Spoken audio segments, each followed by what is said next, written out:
Todos los pagos y compras online, los me gusta, las búsquedas de información, los mensajes, tweets, chats, whatsapps, todas las gestiones que hacemos por internet están dejando un rastro que contiene nuestros datos personales. No es un rastro que se desdibuja con el tiempo. Es una huella digital que ahí queda, almacenada en grandes silos, en archivos, donde se nos puede identificar. ¿Qué dice ese contrato que firmé cuando hice clic en acepto tras descargar la aplicación gratuita que estoy usando todos los días? ¿Y esa información que aparece en el buscador asociada a mi nombre, la he subido yo? ¿Tiene que estar ahí? ¿Puedo oponerme? ¿Puedo cancelarla? ¿Rectificarla? Nos movemos por la red y, por tanto, dependemos de ella. Hoy centran el debate sobre la privacidad en Internet las revelaciones de espionaje masivo, los fallos de seguridad, tener alojados los datos personales en compañías de servicios que no se ciñen a las leyes locales de protección de datos. Son reglas de juego vitales. A mí me sorprende que de los miles de usuarios que hay de Google, millones en todo el mundo, y de Facebook, muy pocos se cuestionan el por qué Google, el buscador, es gratuito, por qué Facebook es gratuito, por qué estos servicios que utilizan tantísimas personas y tienen costes muy elevados de mantenimiento no cuestan nada a los usuarios. Evidentemente, si no te cuesta nada y tú no eres el cliente, a ver si vas a ser tú el producto. Yo creo que lo que está en juego desde el punto de vista de ciudadano es la gestión que se hace de nuestra propia información y que esa información se utilice para cuestiones adecuadas. Es decir, que utilicen la información para administrarme publicidad de una manera que me resulte menos molesta. Pues seguramente la gran mayoría de la gente diría, oye, estoy de acuerdo, ¿no? Estoy de acuerdo en que intentes darme una publicidad, administrarme la publicidad mejor.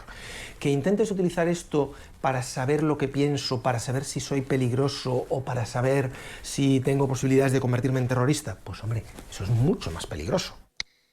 Se regula hacia las empresas, hacia el sector privado, y luego nos estamos dando cuenta que quien tiene la oreja también muy grande son los estados. Con todos los casos que ha sucedido desde el caso Prince, que se está, además, bueno, está saltando todo el espionaje que se ha hecho a los ciudadanos de la Unión Europea, a los ciudadanos de todo el mundo. En el fondo, al final, bueno, la información está en Internet, somos nosotros lo que estamos dejando y los estados también la están tratando. Bueno, que se proteja también a los ciudadanos de cómo están tratando los estados ese tipo de información. Somos números. O sea, ello no quiere decir que a las redes sociales, por ejemplo, a Google, no le interesa si Javier Sempere hace esto o lo otro. Le interesa que este usuario le gusta esto, le gusta este grupo de música, lee estos libros para ofrecerle ese tipo de publicidad. Ahora bien, hay un problema. Hoy en día se utiliza para publicidad, pero esa información está en manos de determinadas empresas que no sabemos qué va a ocurrir en el futuro. En el momento que vayas por el mainstream, es decir, que utilices los ordenadores normales, los sistemas operativos habituales, los smartphones habituales, las redes sociales habituales, no hay privacidad. Todo lo que tú hagas se va a saber, incluso aunque no estés autenticado con tu usuario y tu contraseña. Hay una cosa que llamamos nosotros que es la huella digital de tu conexión y es la manera en la que te conectas y con qué dispositivos te conectas. Y eso, las grandes empresas lo capturan para asociarlo a tu identidad digital. Así que en el futuro, aunque tú no hayas dicho que eres tú, ellos van a tener capturada la huella digital de tu conexión y van a saber que eres tú, estés donde estés. No existe la privacidad absoluta, ni siquiera existe el derecho absoluto a la privacidad en las leyes, porque en algún momento va a tener que ceder. Lo que ocurre es que cuando yo cedo parte de mi privacidad o parte de mi información personal o parte de mi intimidad para utilizar un medio de comunicación, quiero saber exactamente cuáles son los límites, y eso me lo tiene que decir la ley. Los datos de carácter personal van mucho más allá del nombre y los apellidos, porque un dato personal es cualquier tipo de información que directamente nos identifica. Pero también es toda aquella información que sin esfuerzos o plazos desproporcionados podría identificarnos. La lista va creciendo. Nuestras técnicas de registro y tratamiento son cada vez más diversas. No somos conscientes, yo creo, ni nosotros mismos, de las formas en las que el día a día nos hace identificables. Las IPs, que es cuando nos conectamos en el ordenador, ese número que nos da acceso a Internet es un dato de carácter personal. Todo lo que podemos hacer ya por Internet, los rastreos que vamos dejando de las compras que hacemos, de los me gustas que hemos hecho en una red social, los datos genéticos, las huellas en los smartphones pues para acceder, datos biométricos de la propia persona cuando estamos firmando en tablets, pues que dan incluso el trazo que estamos dando, la profundidad, la velocidad del trazo. Es decir, hay muchísima información que yo creo que no somos conscientes de ese rastro, ¿no?, de que vamos dejando. A lo mejor es identificable por tu paso, por tu forma de caminar. Un teléfono móvil con su acelerómetro puede grabar una serie de pautas que sean relativamente únicas. A lo mejor tú no te has registrado en un sitio, pero el hecho de que ese sitio sepa por analítica en qué tipo de ordenador estás, si tienes activado Flash o no lo tienes activado, y una serie de datos más, el tamaño de tu pantalla, etcétera, todos esos datos configuran una huella digital electrónica que puede servir para caracterizarte, ¿no? El derecho fundamental a la protección de datos está reconocido por el artículo 18 de la Constitución española, donde se contempla el derecho al honor, a la intimidad y a la propia imagen, y está protegido por la Ley Orgánica de 1999. En España, toda persona tiene el derecho a saber quién, para qué, cuándo y por qué se tratan sus datos personales y a decidir acerca de su uso. Las herramientas para ejercer el control se conocen por las iniciales ARCO, el derecho al acceso, a la rectificación, a la cancelación y a la oposición. Estos dos últimos son los que se aplican cuando se habla en términos generales del derecho al olvido o del derecho al borrado, derechos que se ponderan con otros fundamentales como la libertad de expresión o el derecho a la información. No vale simplemente con decir es que a mí esta información no me gusta, o es que a mí esta información pues, casi preferiría que no saliera. Y ese es un poco el trabajo que aquí en la agencia hacemos cuando nos viene una reclamación. Es una labor de valoración, de ponderación de las circunstancias personales del ciudadano que presenta la reclamación, del tipo de información al que se refiere, de su vigencia, de si es cierta o no, de si la persona tiene una relevancia pública o no. En definitiva, el marco en que se ejerce este derecho al olvido es un marco acotado. En los últimos años ha aumentado el número de ciudadanos que se acercan a la Agencia Española de Protección de Datos para reclamar sus derechos frente a los buscadores de Internet. Han puesto su nombre en Google y entre los resultados aparece información que entienden que atenta contra su intimidad o su honor. Digamos que esa difusión universal y accesibilidad universal que ofrece en Internet gracias a los motores de búsqueda es justamente donde reside un poco la clave del problema con el que los ciudadanos y nosotros nos enfrentamos. Y es que el ciudadano en un momento determinado ve que informaciones suyas de un pasado más o menos remoto, informaciones no confirmadas, informaciones no reales o falsas, informaciones que surgieron en un contexto muy limitado y que se han expandido, reaparecen, se asocian con todas las demás informaciones sobre su vida y le pueden causar perjuicios, en algunos casos, muy serios. La agencia ha resuelto dar amparo a cerca de 200 casos que considera fundados y ha pedido a Google que retire de su índice los enlaces para evitar el acceso universal. Sin embargo, Google ha estado recurriendo sistemáticamente las resoluciones de la agencia ante la Audiencia Nacional. Y esta, antes de celebrar juicio, ha trasladado la cuestión al Tribunal de Justicia de la Unión Europea para que aclare cómo debe interpretarse la Directiva de Protección de Datos en relación con los recursos que interpone Google. La Audiencia Nacional ha pedido al Tribunal de Justicia de la Unión Europea que se pronuncie sobre el derecho al olvido en Internet, que decida si un particular tiene derecho a reclamar que se suprima y bloquee la información que sobre él facilitan los buscadores de Internet y que pueden ser localizadas a lo largo de toda la vida. La Audiencia Nacional ha enviado el llamado caso Google y pregunta si debe aplicar la normativa comunitaria y española o bien los afectados deben acudir a los tribunales de California, donde está la sede de Google. Es la primera vez que este asunto llega a la justicia europea.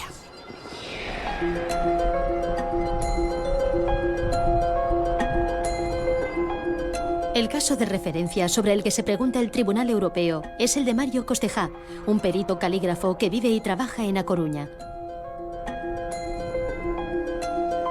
Al poner su nombre en Google, sale un enlace que contiene el anuncio de la subasta por impago de un inmueble que Mario tuvo en propiedad con su exmujer. El anuncio lo publicó en papel La Vanguardia en 1998, pero ahora está disponible en la hemeroteca digital. Ahora ya para todo el mundo, soy deudor y casado, y no soy ni deudor ni casado, pero bueno, tengo que ir dando explicaciones. Oye, ¿tú debes? No, yo no debo, yo era copropietario. Y no, pues yo, mira, me separé, era una gran persona, pero bueno, por circunstancias de la vida nos separamos, pero bueno, mi exmujer es una gran persona y bueno, pues llego a ese punto, pero tengo que dar explicaciones. Mario no quiere que el embargo quede asociado a su nombre de por vida como un hecho relevante. Para él, el asunto ya quedó resuelto hace años. Mientras los tribunales deciden si procede a retirar el enlace que aparece en las búsquedas por Internet, él sigue recordando en cada entrevista que ha concedido a los medios que ese dato ligado hoy a su identidad digital está dañando su reputación. Yo era consultor de gestión de empresas en esta época de mi vida. Bueno, también era y siempre he sido lo que es perito calígrafo, pero compaginaba con consultoría.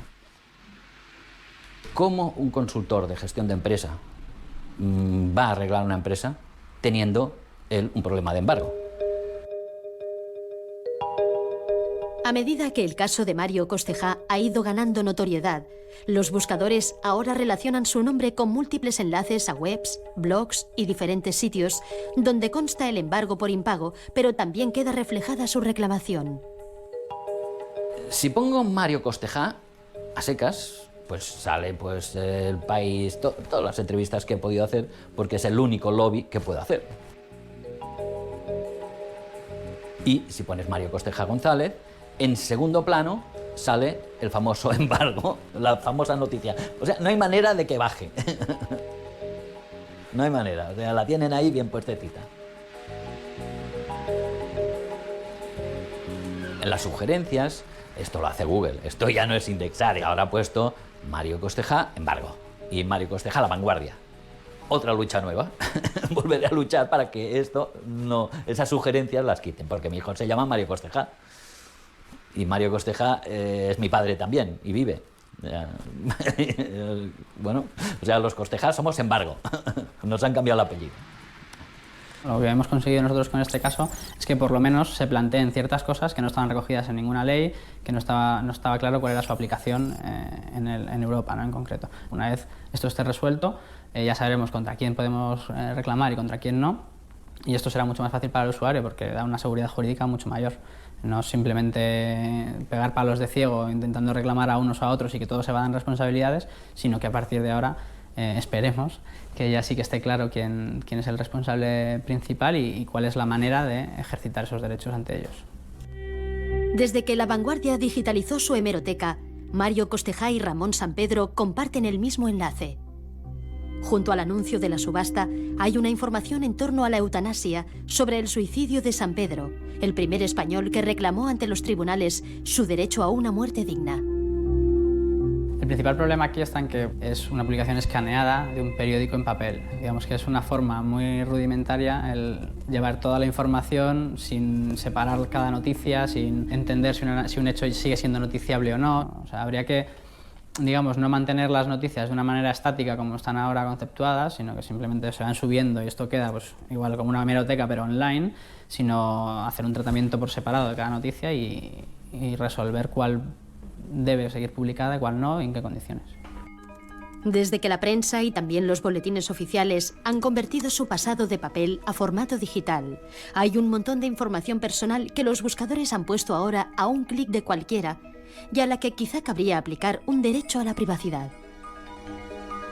Yo creo que lo que se necesita es que los gestores, o sea, se sienten, en el caso de los boletines, y decidan cambiar el sistema actual. Incluso una cosa que se podía realizar y que es bien sencilla es mandar el acto administrativo a publicar y incluyendo una fecha a partir del cual el boletín oficial correspondiente introduzca la herramienta tecnológica que sea necesaria para que los buscadores no indexen esa información.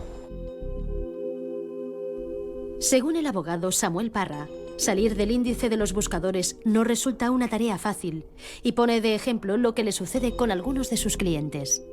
Al poner el nombre y apellidos de su cliente en el buscador, sigue apareciendo en los resultados una noticia publicada en 2004. Sin embargo, el nombre que el buscador asocia a esta publicación ya no figura en el texto.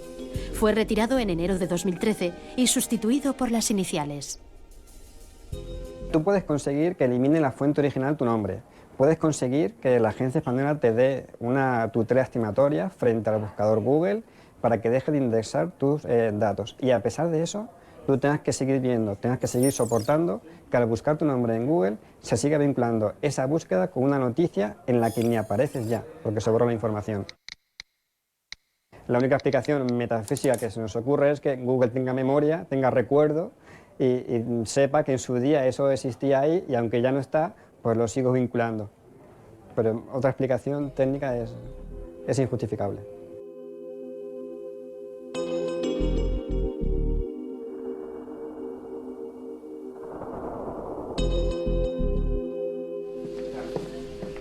Este programa se ha puesto en contacto con Google para solicitar una entrevista con su representante en España, pero la petición ha sido denegada.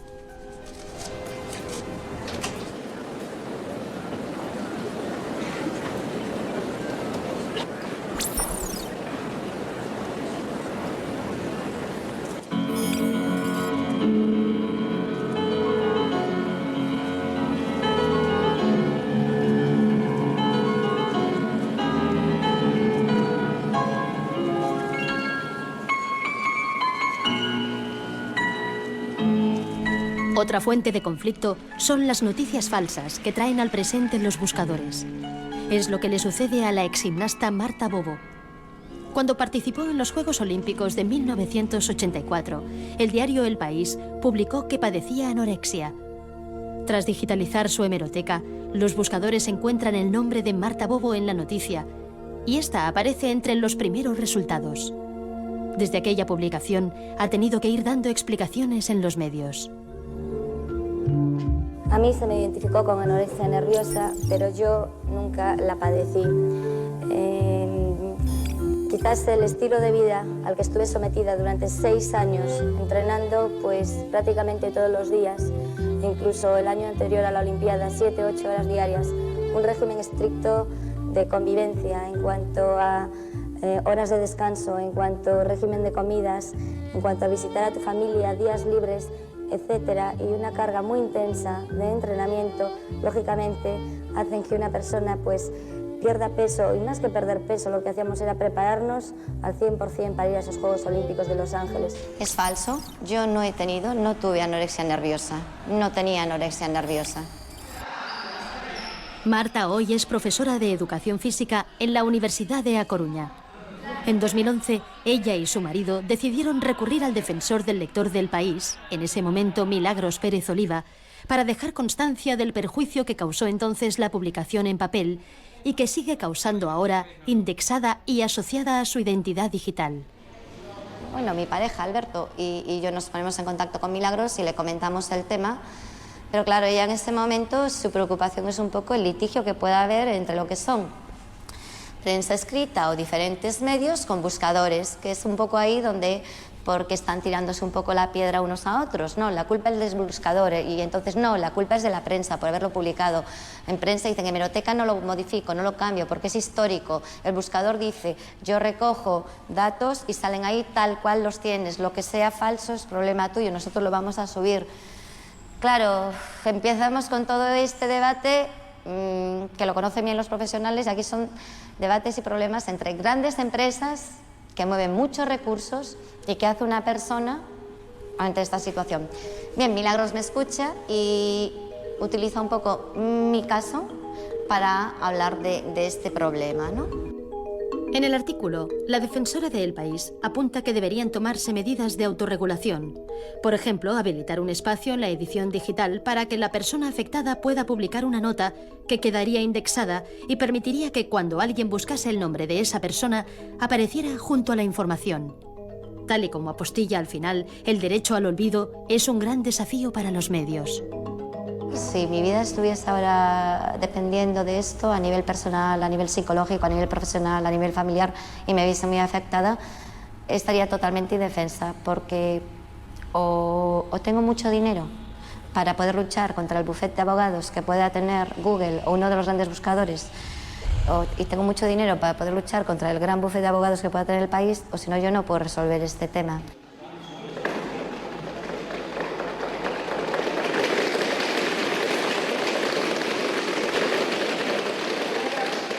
Los buscadores lo han sacado a la luz y cualquiera lo puede ver en cualquier momento, y mi intención participando en este programa no es sacarlo de nuevo a la luz, sino que es hacer ver un poco a todo el mundo el hecho de que cualquiera, en cualquier momento, puede verse en esta situación. Ya no hace falta que seas famoso ni un gran deportista, sino una persona de la calle.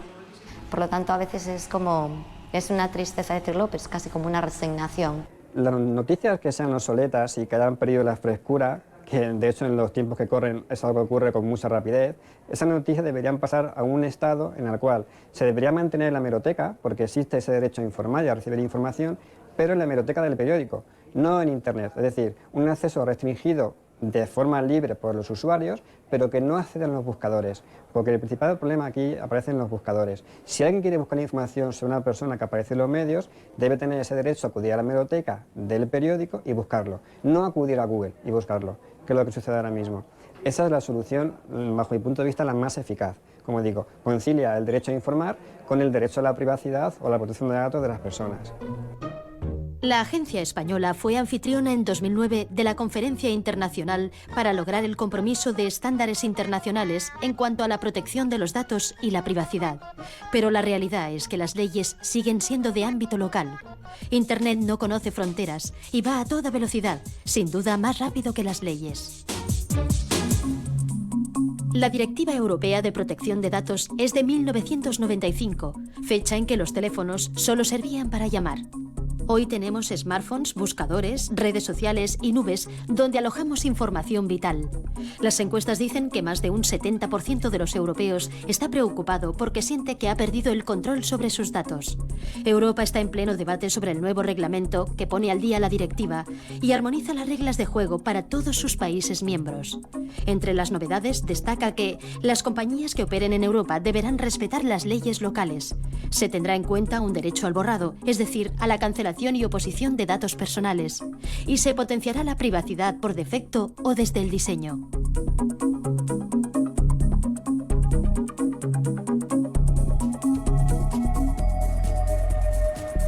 El trámite para la reforma de la Directiva de Protección de Datos ha llegado a acumular casi 3.000 enmiendas. Hay muchos intereses en juego, especialmente entre las grandes empresas norteamericanas. Pero la comisaria Reding se muestra dispuesta a conseguir los cambios antes de que acabe su legislatura.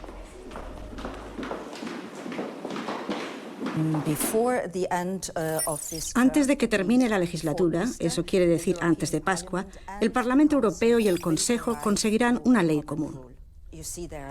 Ya ven que hay partidos políticos diferentes en el Parlamento y que aún así han conseguido superar las diferencias para centrarse en las líneas maestras. Y la línea maestra principal es que queremos un continente unido con una única ley de protección de datos.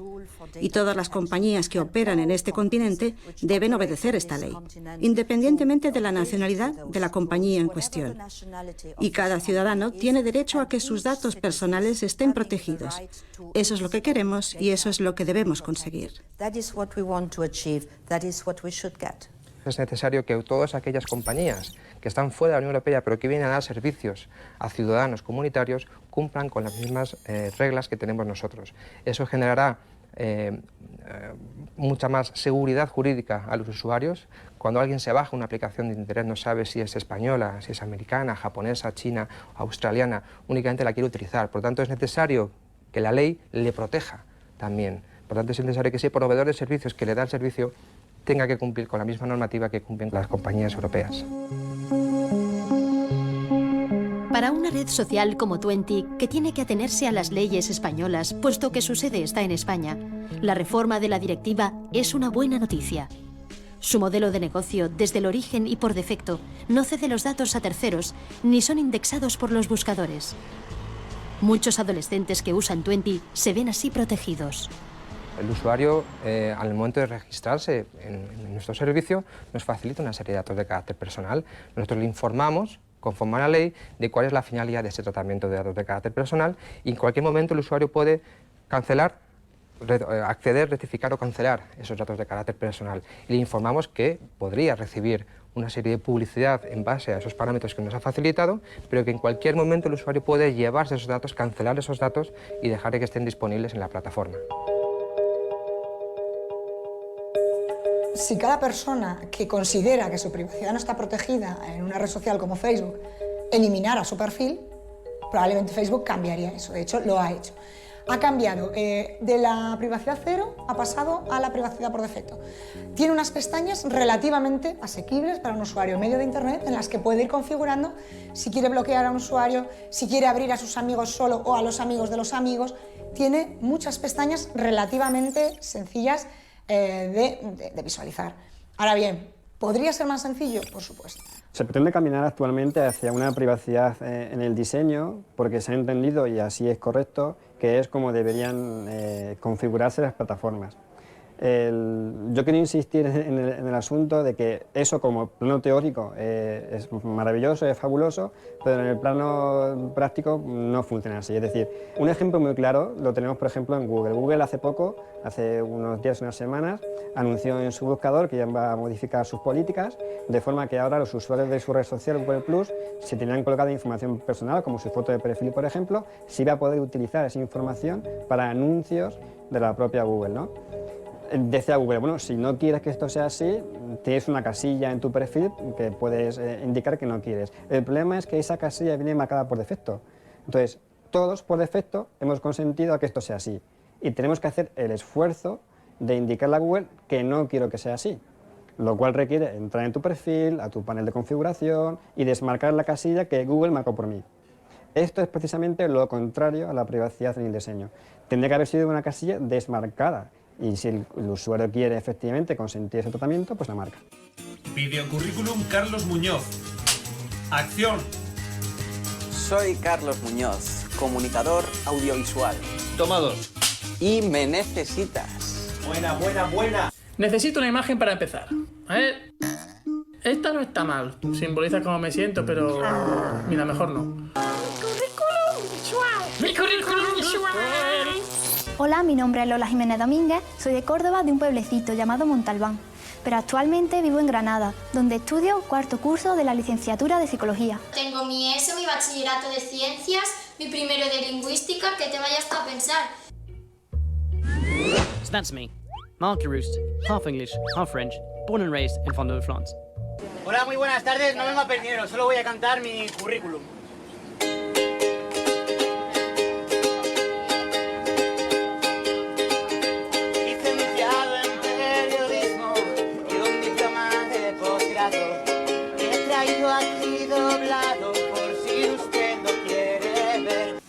Hola, soy Carlos López, técnico en sistemas bioinformáticos y redes, y estoy buscando un trabajo donde poner en práctica todos mis conocimientos. Cuidar la reputación digital teniendo en cuenta que no estar es malo. Si tú en tu currículum dices que eres experto en realización televisiva, tiene que aparecer tu nombre vinculado a las palabras realización televisiva en una búsqueda. Si no, es que no eres tan experto. No has dicho nada relevante, no estás vinculado realmente a ese campo, digamos, ¿no?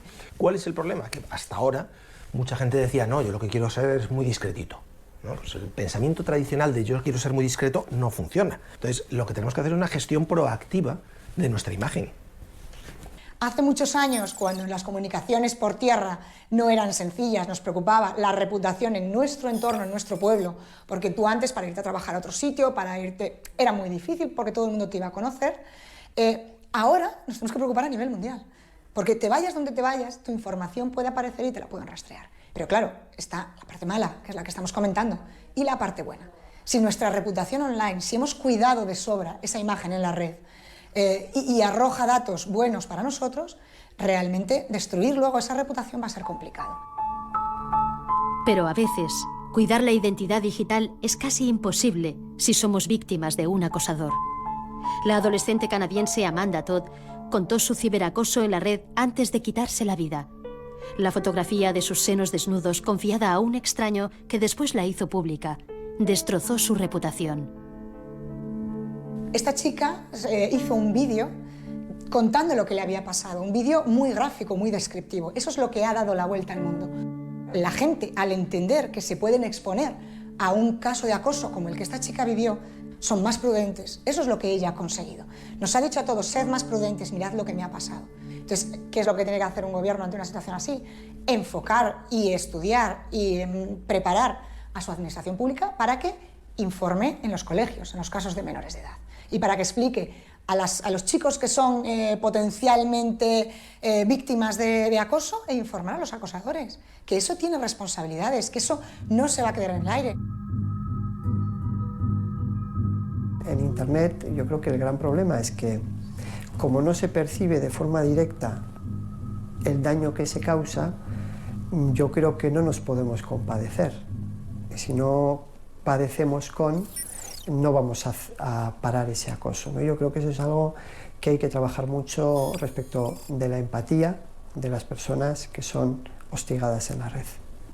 Pantallas Amigas es una iniciativa que promueve el uso seguro y responsable de las nuevas tecnologías entre la infancia y la adolescencia. Organiza charlas informativas en España y Latinoamérica.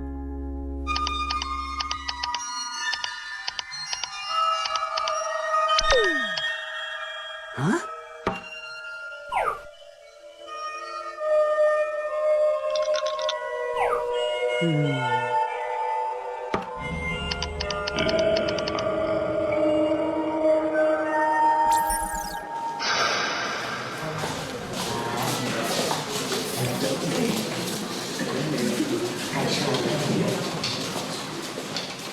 ¿Para qué sirve la webcam? Normalmente la gente suele responder para ver, ¿no? Para ver a la otra persona. Eso es lo que más o menos tengo yo en la cabeza, ¿no? Me compro la webcam y puedo ver a mis amigos. Pero en realidad la webcam no me permite ver a nadie. A nadie. La webcam sirve para ser vistos.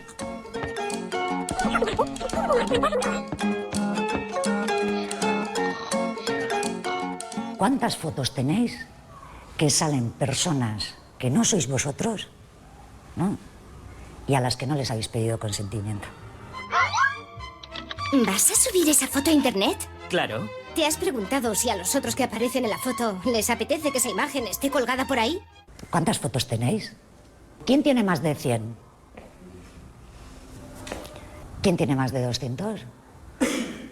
¿Quién tiene más de 500? ¿Quién tiene más de 1000? ¿Cuántos amigos tienes en Facetime? 175. Pero, ¿de verdad conoces a toda esa gente de tu lista de contactos? ¿Son de fiar? Bueno, no conozco a todos. Algunos son buenos amigos, otros conocidos. Pero más o menos son gente que controlo. ¿Y si esos amigos comparten tu fotografía con otra gente? Si te sacas una foto, será para enseñarla, ¿no? Por ejemplo, puedes tener 2.000, 3.000 fotos, pero si son fotos normales, no tienes nada por qué preocuparte. Si no sabes nada haciendo nada malo, ¿por qué te tienes que preocupar por eso? A ver, te quedas un poco con la preocupación de quien las ve, pero también has sido tú quien has decidido qué fotos subir, entonces... Yo creo que si tú tienes la conciencia tranquila de no haber subido fotos que te puedan comprometer en tu anti, no tienes por nada que preocuparte. Nuestra foto es un dato privado y encima es el dato privado más importante, el más, porque permite identificarnos al momento. Si yo salgo, estáis vosotros ahí, os estáis sacando una foto y yo salgo detrás, imagínate, yo qué sé, pues, así, bebiendo, yo qué sé, haciendo lo que sea que no quiero que nadie vea, y la ponéis en internet, eso me está perjudicando a mí. En general, tenéis que pensar siempre que detrás de todo esto siempre hay empresas, o sea, por algún lado ganan dinero. Yo me descargo la aplicación, me la han dado gratis, ¿con qué están traficando? Dinero. que ponen publicidad de cualquier cosa y como es gratis, lo ve todo el mundo. Con nuestros datos. Porque saben más información de la gente y así. La cuestión no es no utilizar Internet, no utilizar las redes, no utilizar tal y cual. Empezar a pensar qué es lo que se está quedando por ahí, vuestro.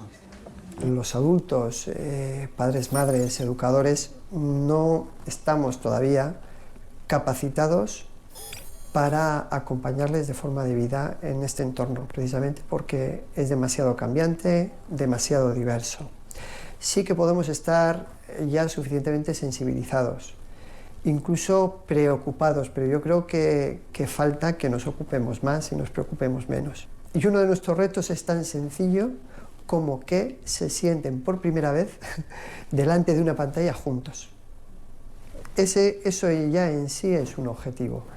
Y yo creo que muchos padres y madres se sorprenderían si se abrieran un poco a sus hijos y les piden que les enseñen a hacer determinadas cosas. Yo creo que es un buen ejercicio, que la gente no lo hace y que no lo prueba y que puede dar sorpresas y resultados muy positivos.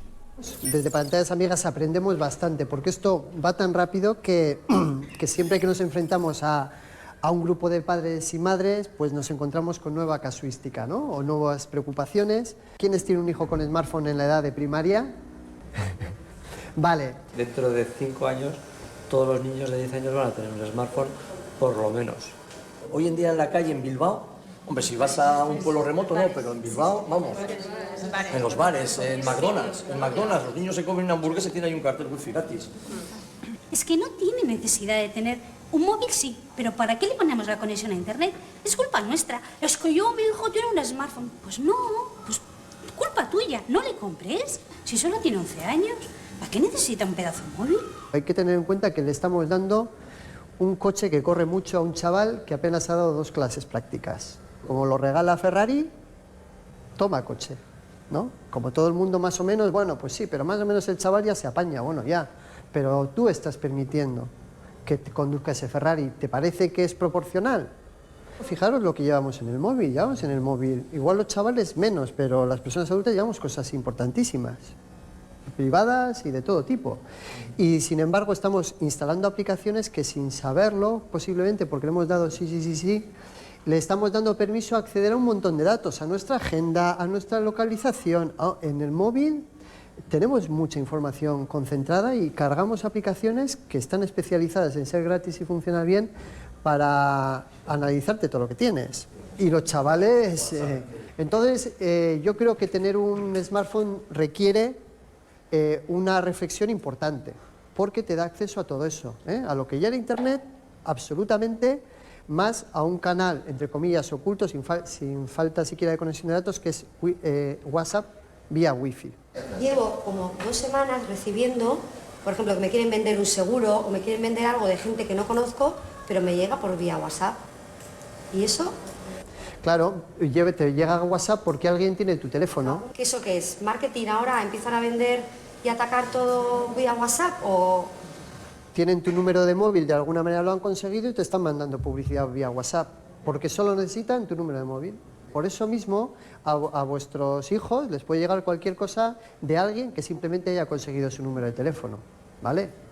Sin que os enteréis y en cualquier momento. Os cuento un caso. Esta era una chavala de Madrid, universitaria, pues se había medio enrollado con alguien en una red social, se dieron los teléfonos, el tema siguió por WhatsApp, no se vieron nunca, y en algún momento, yo no sé si el chico lo hizo antes o simplemente ya lo hizo en un momento determinado, le mandó imágenes íntimas, y luego se empezó a cuestionar, porque el chico no quería quedar con ella y teóricamente vivían cerca, se empezó a cuestionar que quién sería ese chico. Y sus amigas le decían, bueno, ¿y ese tío quién es? Que no quiere quedar contigo. Y entonces se dio cuenta que había sido víctima de un engaño, pero no podía denunciar nada, porque no le consta que hubiera amenazas ni chantaje de publicar las fotos, no le consta que hayan sido publicadas y tampoco fueron robadas, ella las dio voluntariamente, por lo tanto no tenía nada que denunciar.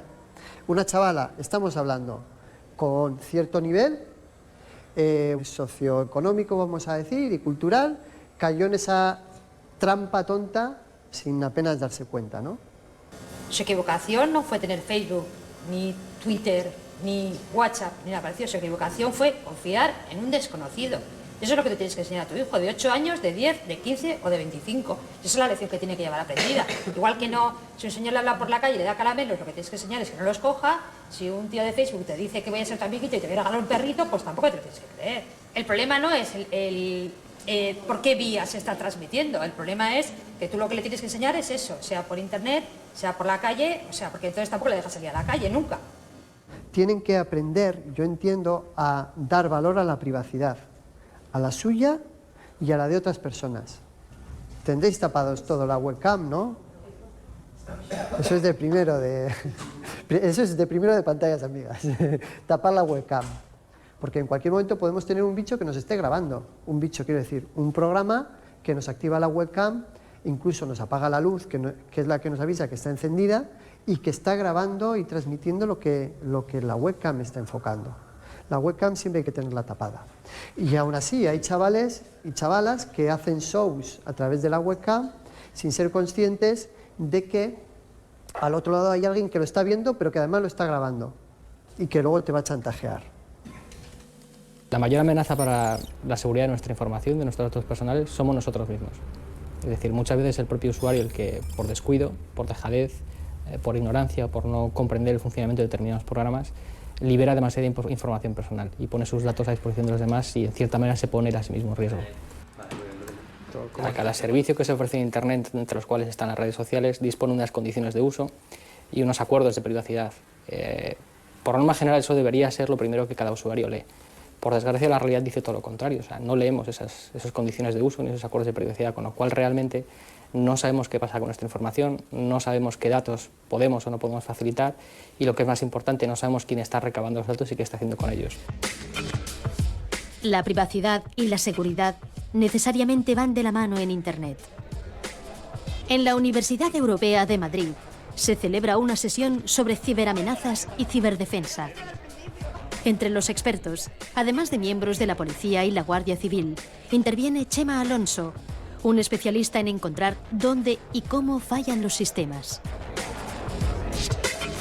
En Internet hay un montón de gente mala que está aprovechándose de los datos de ciudadanos normales que no están tomando las precauciones adecuadas para cometer delitos.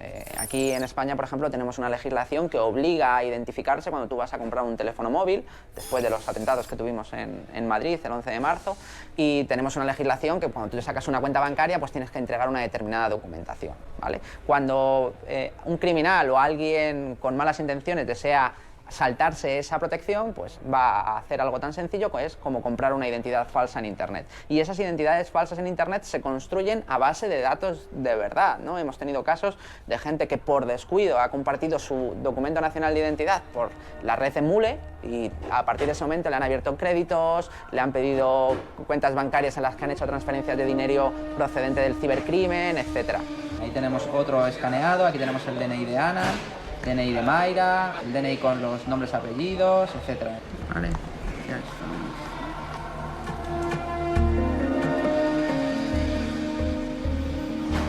Bueno, pues ahí está el DNI de una persona con todos sus datos. Un DNI de Barcelona, donde vive, y el DNI está totalmente en curso, ¿no? Porque caduca en junio del 2023. Es decir, de una manera tan sencilla es fácil conseguir documentación de personas en Internet. El dato que puede hacer que nuestro sistema informático caiga puede estar escondido en cualquier rincón. Porque parte de la seguridad de nuestros sistemas recae en los usuarios, ¿no? Había puesto Óscar el vídeo donde le daban un pendrive al usuario. Al final, muchísima de la información crítica de nuestros usuarios está en los ordenadores personales, en los smartphones que tiene personales, en las cuentas de usuario que están desperdigadas por todo el mundo. A día de hoy, prácticamente el 90% de las transacciones que puede hacer un usuario, sea bien comerciales o trámites con la administración, se hacen a través de Internet. Y la gran laguna que tiene Internet, que en todos estos años no hemos conseguido paliar, es el problema de identificación de los usuarios. Prácticamente no hay sistemas que permitan una identificación fiable de los usuarios. Quizás en España estamos muy avanzados en este tema porque disponemos del DNI electrónico con sus certificados, etcétera, etcétera, pero el mundo no funciona con DNI electrónico. Entonces, al final, esa identificación de un usuario se basa en un usuario y una contraseña, o en un acceso a través de un código que se genera aleatoriamente, con lo cual es muy complicado saber quién es. Y esa dificultad para identificar al usuario es lo que provoca que sea mucho más sencillo suplantar a una persona. Por ejemplo, para registrarse en cualquier plataforma, en una red social, en la mayoría de las ocasiones lo único que se pide es un correo electrónico. El fallo de seguridad también nos puede venir desde el pasado, y que un fallo que se cometió 5 años atrás nos afecte a día de hoy. Porque Internet es muy fácil subir cosas nuevas, pero es prácticamente imposible borrar algo que una vez se subió a Internet. Esto lo sabéis, ¿no? Hay muchas empresas cuyo negocio está siendo lo que se llama el archiving, es decir, únicamente copiar datos públicos y almacenarlos por si en el futuro tienen algún valor. De tal manera que esas empresas copian los datos, mañana los datos son eliminados de su fuente original y sin embargo ellos siguen poseyéndolos y cobran valor y relevancia. Y esto estamos viendo que lo están haciendo muchas empresas. Vamos a ver un ejemplo con la Casa Real. En este caso podemos ver la página web tal y como se está publicando el 29 de octubre. Si queremos mirar qué es lo que se ha pedido quitar de los buscadores con el fichero robots.txt, podremos descubrir que hay una URL dentro de la dirección ex familia real /Urdangarín que se ha pedido eliminar. Haciendo una sencilla consulta en el buscador como casareal.es y pidiendo las direcciones de las URLs de esas direcciones, pues vemos que aparece únicamente una, pero sin embargo tenemos la opción de repetir la búsqueda y ver los resultados que se han omitido. Si echamos un ojo ahí, vemos que aparece una lista con direcciones que ya no están indexadas, como se puede ver, no se puede ver el contenido, pero sigue apareciendo la dirección de Internet. Si entramos a una de ellas, vemos que ha sido eliminada directamente del servidor web de la Casa Real, pero este no es el único sitio donde se copia un contenido en Internet, así que basta con copiar esta dirección y utilizar un servicio de archivado de páginas web, como este que tenemos aquí, que es archive.org. Pegamos la dirección que hemos copiado y vemos si ha hecho en algún momento del tiempo una copia. Como podéis ver, aquí se dice que esta copia se hizo el 13 de octubre y si vamos al 13 de octubre, por ejemplo, pues nos vamos a encontrar con que ya no está dentro de la página web original, ya no está dentro de Casa Real, pero está copiado en otro buscador de Internet la página completa que estaba publicada en la web de Casa Real. Ya está. Pero esto sucede con todo, sucede con estos vídeos de, digamos, de carácter sexual que se publican sin consentimiento de las partes afectadas, sucede con las páginas de descarga de contenido ilegal, sucede con las páginas de descargas de material de abuso sexual infantil, prácticamente con todo. Es muy complicado eliminar contenidos de Internet, porque como decía, se puede eliminar de un sitio, se puede eliminar temporalmente, pero no estamos exentos de que tarde o temprano ese contenido vuelva a aparecer. Cuando hablamos del derecho al olvido o a borrar los datos de una determinada persona dentro de, por ejemplo, una red social, estaríamos hablando de que debería ser borrado de todos los lugares donde está almacenado. El número de copias de seguridad que se hacen es brutal. Y no solo eso, sino que por los términos de servicio, empresas como Facebook están entregando parte de los datos personales a empresas terceras que están copiando y haciendo uso de ellos. Sin ir más lejos, los famosos juegos de las redes sociales. Así que técnicamente para una red social o una empresa tecnológica que le obliguen a borrar todos los datos de una determinada persona es prácticamente imposible, ¿no? Yo tengo mi teoría de que dentro de 150 años, cuando aparezca una ley que diga, oye, ¿qué hacemos con todos los datos de nuestros bisabuelos? Y dirán, yo creo que es un avance para la sociedad que se puedan estudiar, ¿no? Entonces harán públicos todas nuestras conversaciones del Facebook, nuestros correos y tal, para darse cuenta por qué la humanidad fue al fracaso, ¿no? Eso estamos pensando.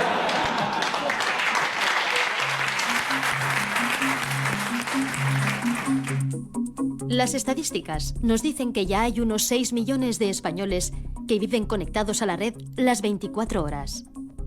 Y que los que se conectan a diario alcanza ya a la mitad de la población.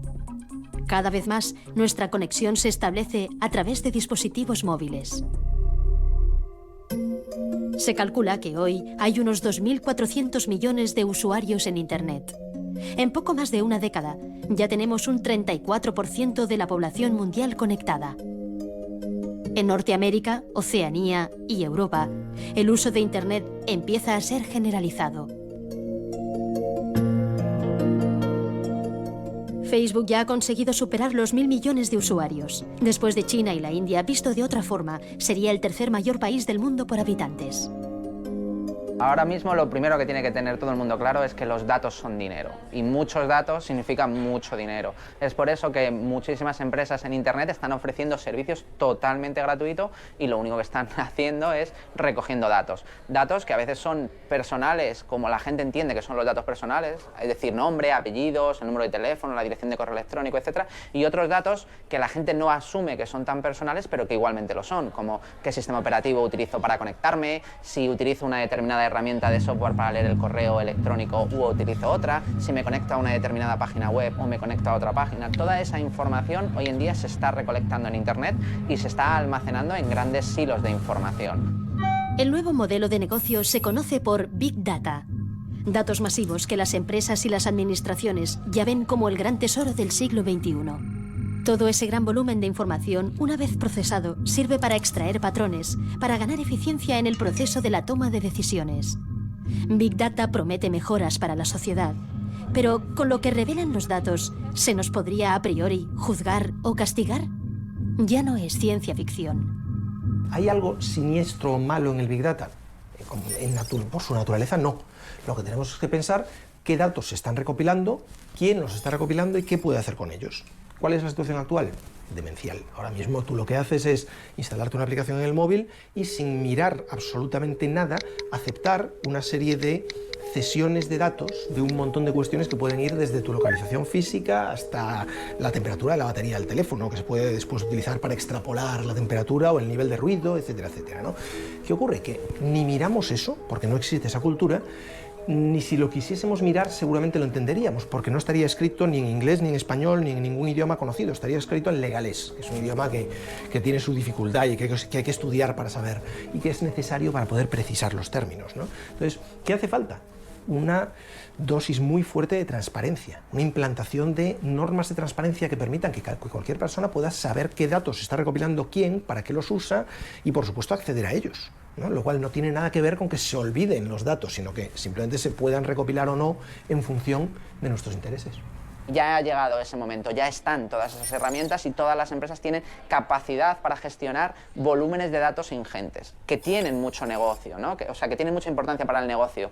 Tenemos casos de las compañías aéreas que son capaces de planificar y replanificar sus vuelos en función del Big Data que tienen, sabiendo qué es lo que se van a encontrar en el futuro, etc. Pero también tienen un gran impacto en la sociedad, ¿no? Se habla de que con los conocimientos adecuados, una empresa como Google o como Facebook podría llegar a saber quién va a ganar las elecciones antes de que tuvieran lugar y podrían saberse qué es lo que va a pasar en cualquier pregunta que se haga hoy en día a la ciudadanía y que tienen mejor sentir incluso que los propios políticos y los medios de comunicación, ¿no? Entonces, los datos están dando un poder tan grande a las empresas que los poseen que en el futuro yo creo que pueden llegar a mediatizar directamente el futuro de los países, ¿no?